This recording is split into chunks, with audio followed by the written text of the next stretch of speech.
السلام علیکم ورحمۃ اللہ وبرکاتہ۔ بسم اللہ والصلاۃ والسلام علی رسول اللہ وبعد۔ یہ ایک سوال ہے کہ عید الفطر کا طریقہ نماز سینڈ کر دیں۔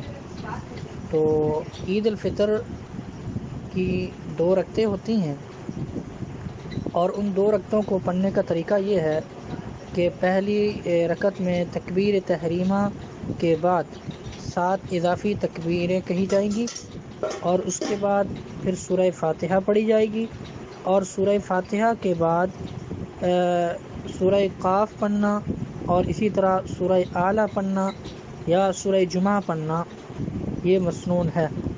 اور اس کے بعد دوسری رکعت کے لیے جب آپ کھڑے ہوں گے تو سورہ فاتحہ پڑھنے سے پہلے 5 تکبیریں کہیں گے، اور اس کے بعد سورہ فاتحہ پڑھنے کے بعد سورہ قمر پڑھنا یا سورہ غاشیہ پڑھنا یا سورہ منافقون پڑھنا یہ مسنون ہے۔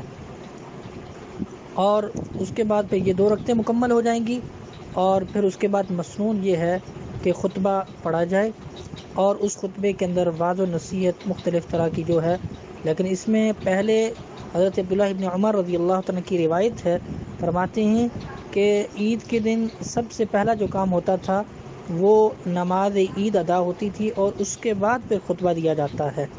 تو لہذا پہلے نماز عید کو ادا کیا جائے گا، حتیٰ کہ یہاں تک ہے کہ آپ جب عید گاہ کے اندر جائیں تو وہاں پر سنتیں وغیرہ ادا کرنا یہ بھی صحیح نہیں ہے، بلکہ بہتر ہے کہ آپ نماز عید کو ہی ادا کریں۔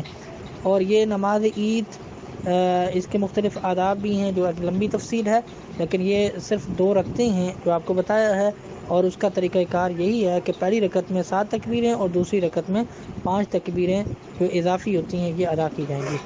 جزاک اللہ خیر، واللہ اعلم بالصواب۔ السلام علیکم ورحمۃ اللہ وبرکاتہ۔